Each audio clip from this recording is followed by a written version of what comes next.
vocês são acusados, às vezes, de politizar um negócio que não deveria ser politizado? Sim, eles falam muito Bastante. isso. Anacronismo, é anacronismo. Essa é a clássica. É porque eles acham que nesse tempo não tinha essas coisas. Ah, tá. Né?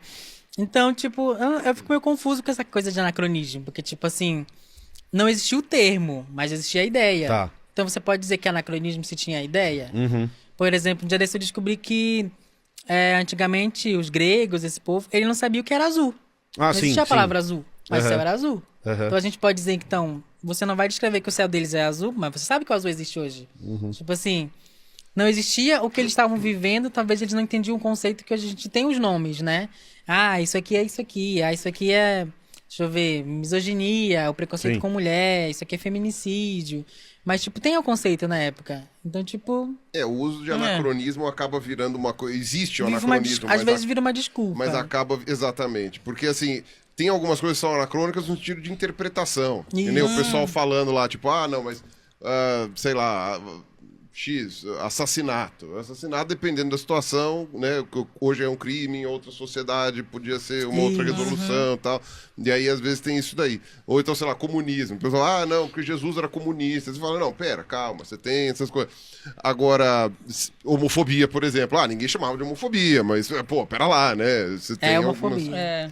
Mas, voltando à autora que o Ruas trouxe pra gente, por que falar dessa pessoa, que o vídeo é fascinante mesmo, cara, você tem toda a razão, é importante. Então por que vamos levantar a importância de fazer esse tipo de conteúdo? Da Mayla Numi. Isso, por que falar da Mayla Numi? Por que falar dela na visão de vocês? E por que vocês olham pra esse conteúdo e acham esse conteúdo importante? Por que é importante trazer essa pessoa de volta à tela e chamar a atenção pra isso 90 anos depois, 80 anos depois? Por que é relevante fazer esse tipo de conteúdo, na opinião de vocês? Ou só é da hora? Não, tipo, eu sempre sinto que, tipo, na cultura pop tudo é um ciclo, né? Então, tipo assim, pra gente dos anos 90, a nossa referência era Elvira. E aí a gente sempre tenta caçar quem começou, né? Então, tipo, a Elvira era isso aqui. Aí você estuda um pouco a história da Elvira e vê que ela teve numa treta que ligou ela a Mayla Numi. E aí você pesquisa a Mayla Numi e vê que, na verdade, ela se inspirou nos quadrinhos do Charles Addams. Então, tipo assim, na cultura pop, eu sinto que às vezes as pessoas esquecem que, tipo, tudo é uma cópia. Né? Não existe um original. Então, tipo, pra Mayla Numi, ela era original. Mas pro criador do Charles Addams, ele ia dizer que ela é a cópia da Mortícia. Por mais que a Mortícia fosse um quadrinho. E a Mayla Numi, ela já criou um outro quadrinho, que eu esqueci o nome, acho que é Lady Dragon. Então, tipo assim, a referência dela eram uns quadrinhos que estavam muito populares nos anos 40, 50, né? Então, ela vai, cria aquilo numa época de pós-guerra. Então, tipo assim, pra televisão, que ainda era meio que estava começando. Então, tipo assim, tem uma certa liberdade. Enquanto que o cinema estava encaminhando para aquelas mulheres mais sensuais, a libertação sexual, a Marilyn Monroe. E ela tenta ir na contramão, né? E aí a gente fica assim, nossa, ela foi pioneira. Ela trouxe do quadrinho para essa coisa 3D, né? Nos anos 40, a televisão, e ela não durou, ela só ficou acho que uns menos de um ano no ar. Então, tipo assim, ela deixou uma explosão e depois ela some. Então, tipo assim, ela não foi de fato assim tão marcante pra época. E aí depois ela é revivida, se eu não me engano, nos anos 80, eles chamam ela pra fazer um programa de novo com ela. Só que eles chamam ela pra ser uma produtora. E aí ela indica uma mulher pra ser a nova vampira, só que ela indica uma mulher negra. Que ia ser uma mulher negra. Que ia ser uma mulher negra. E aí, quando ela chega pra assinar o contrato, o plot é que eles ignoraram ela e chamaram a Cassandra. Cassandra Peterson. Então, tipo assim, tem toda uma camada, né? Você tá nos E anos a Cassandra 80. é a Elvira. Que é a Elvira. Que é Elvira. Sim. E aí a Cassandra incorpora toda essa coisa do gótico, sensual, irônico, engraçado no novo cinema dos anos 80. Então ela bomba. Então ela vira referência. Porque se você olha realmente pra trás, a outra foi televisão, não durou um ano. Numa televisão dos anos 40 não tem nem registro, nem existe tem um registro dos registro programas dela. dela. Então, tipo assim, ela é a referência apagada. E a gente tem esse vício em que a referência original, né? Tá. Então, em voltar tipo, pra essa referência original. Tipo, olha isso aqui que você conhece, ele pegou daqui, que pegou daqui, que pegou daqui. Tipo, se você olha, por exemplo, a própria Marilyn. A Marilyn é um ícone, né? Tá em todo lugar. Você tem a imagem da Marilyn voluptuosa. Mas ela já copiou outra também. Ela copiou uma diva dos anos 30 que morreu muito cedo. A Jean Holland. Ela copia até a pintinha da outra. Ela copia o jeito da outra. Então, tipo assim, qual é a original? É a Marilyn que hoje todo mundo imita, mas ela já copiou outra. Aí quando você vê a outra, ela também já tava copiando E ela a outra. tava copiando outra que era dos teatros. Então você nunca vai achar a fonte original. Porque a fonte original, ela se apaga, né? Ela vai se apagar também. Exatamente. Mas, voltando à questão da política, vocês podiam fazer isso, por exemplo, como todo mundo faz, falando de homens brancos que tiveram suas histórias contadas Sim. infinitamente. Resgatar essas pessoas, resgatar essas mulheres, resgatar a comunidade LGBT, que é fundamental para todo tipo de tudo na sociedade, tá em todos os lugares da sociedade. Isso tem isso é o importante do trabalho de vocês, na visão de vocês. Isso é um motivador para o trabalho de vocês. Procurar isso na origem do cinema, chegar pra mim, contar essa informação. Porque se você me perguntasse há 15 minutos, quem que é uma primeira pessoa que você pensa no cinema, é o Méliès, claramente, porque é a história que todo mundo conta e a gente sempre encontrou. Por que é relevante resgatar essas pessoas no YouTube que a gente tem hoje, produzindo conteúdo pro YouTube hoje, e se isso é um motivador para vocês, esse lado mais político do trabalho de vocês também, de resgatar essas pessoas. Sim. Tem gente que não gosta, mas tipo... É porque eu acho que as pessoas elas têm a mania de despolitizar, né? Elas já acham que a gente politiza, mas a gente já acha que elas despolitizam as coisas. Despolitizar então, tipo, é uma escolha política, exatamente, inclusive, né? porque tudo é política. Não existe isso. Uma coisa que a gente aprendeu é que tudo é política. Tipo, ela surge, ela tem um momento dela, é político. Você está no pós-guerra, né? O que ela faz é contra a cultura da época. Então, tipo, você também tem... A gente fez um vídeo contando a biografia da Betty Page. Conhece a Betty Page? Sim, claro. A Pin-Up, né? E aí muita gente ficou com raiva porque a gente politizou a época dela. O que aconteceu com ela. Mas o que aconteceu com ela? É contexto. Exatamente. Contexto, exatamente. Ela era uma pin-up e se eu não me engano, um político da época queria se reeleger. Ele precisava de uma polêmica como todos eles precisam para ganhar o eleitorado, ganhar principalmente o público conservador. E aí, um menino desse período, ele se suicida, ele morre. E aí, ele morre de uma forma esquisita.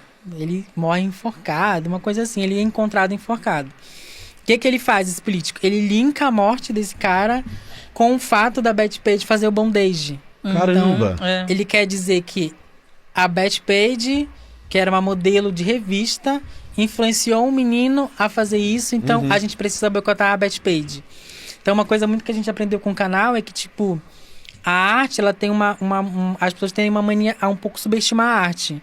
Mas ela é sempre usada como uma âncora. Tá. Como um chamariz. Como alguma coisa para você conseguir algo. Então a gente lançou, por exemplo, um vídeo recentemente sobre a Bruna Surfistinha. Foi um filme que passou, ninguém lembra. Mas quando o Bolsonaro precisa atacar a Ancine, que filme ele usa como referência? A Bruna Surfistinha. Tá. Não vamos fazer filmes pornográficos. Aí a pessoa acha, estamos politizando a Bruna Surfistinha. Não. E a época da ditadura, o que mais tinha era sacanagem. Sacanagem. Os ápices dos anos 80. Ô, Jair, você quer Uhum. voltar pra ditadura, você tem que... Exatamente. Volta... E é isso que a gente pensa. Tudo tem política. Se você olha todos esses ícones, eles foram políticos de certa forma. Uhum. Né? Não, e assim, é interessante porque no caso é só o contexto que vocês estão dando. Exatamente. É só o contexto. Se vocês no final do filme, do vídeo chegassem e falassem assim, não, porque é um absurdo, porque não sei o quê, porque não sei o que lá.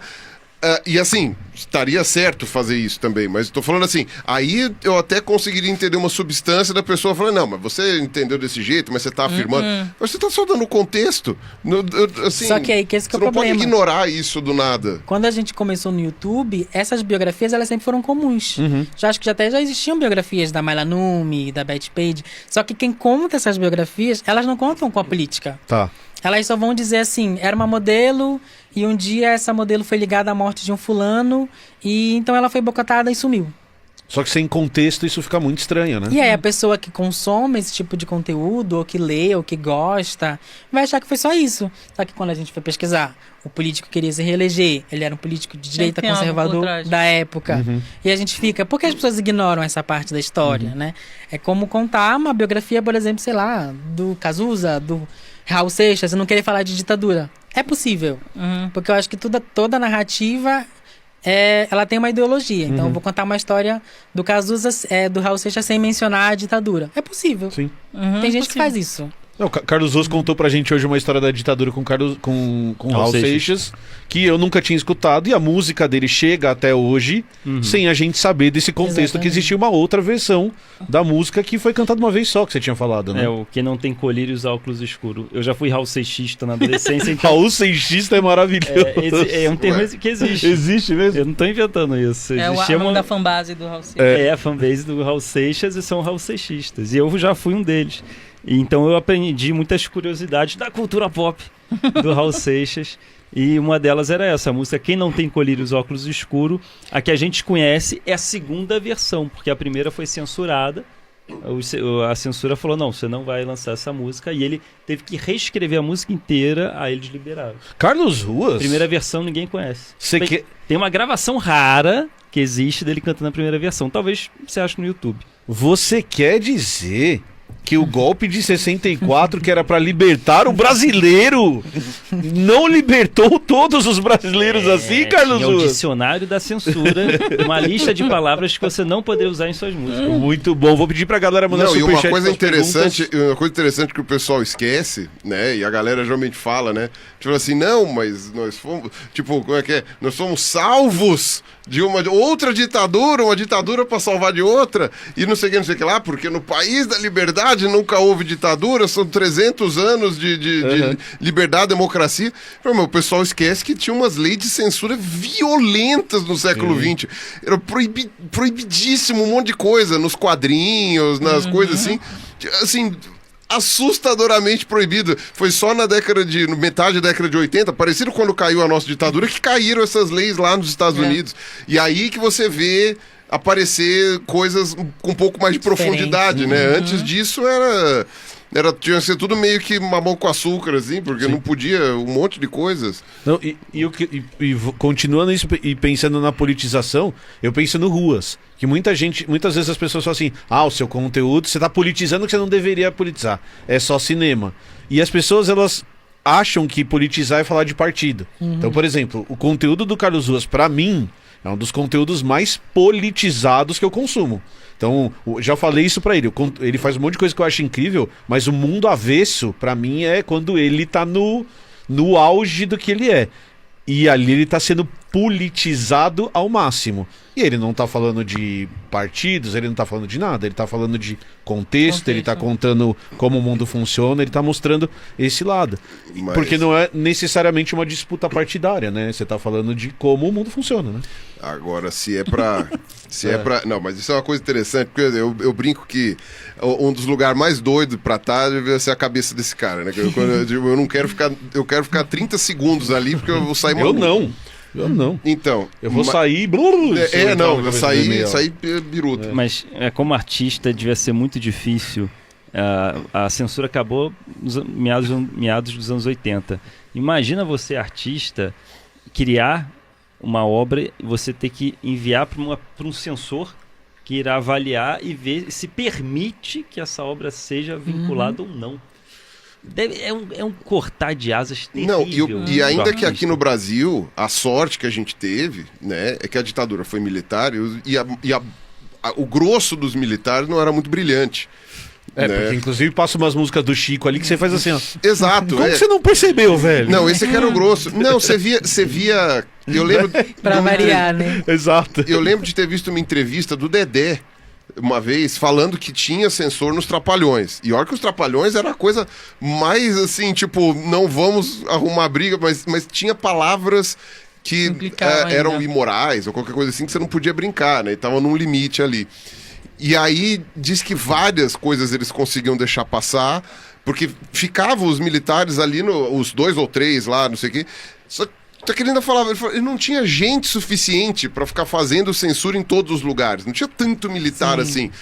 Então eles pegavam o pessoal mais pé de chinelo, assim, que tinha lá pra fazer. Era tudo um bando de burro. Os caras não sabiam nada. Então era muito fácil de você driblar os militares que eram da baixa censura ali, porque qualquer duplo sentido que você dava, os caras... era meio Beavis and Butthead, tá ligado? Os caras estavam lá... eu acho que não, não deve ser, não. Então isso daqui passou. Tanto que tinha várias histórias da ditadura aqui do Brasil de...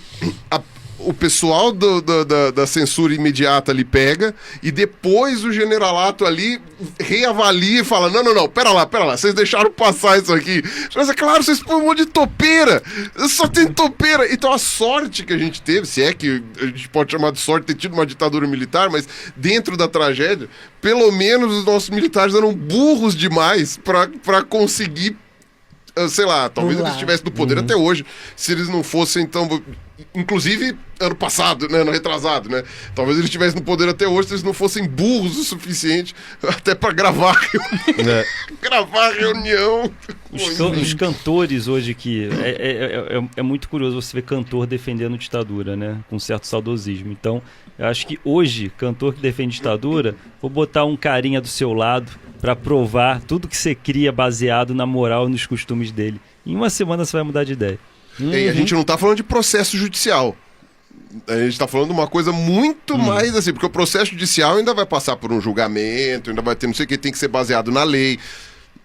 A gente tá falando de uma ditadura da censura que é tipo... Sim ou não? Não. Não e não. Sim. E não é não ou porão.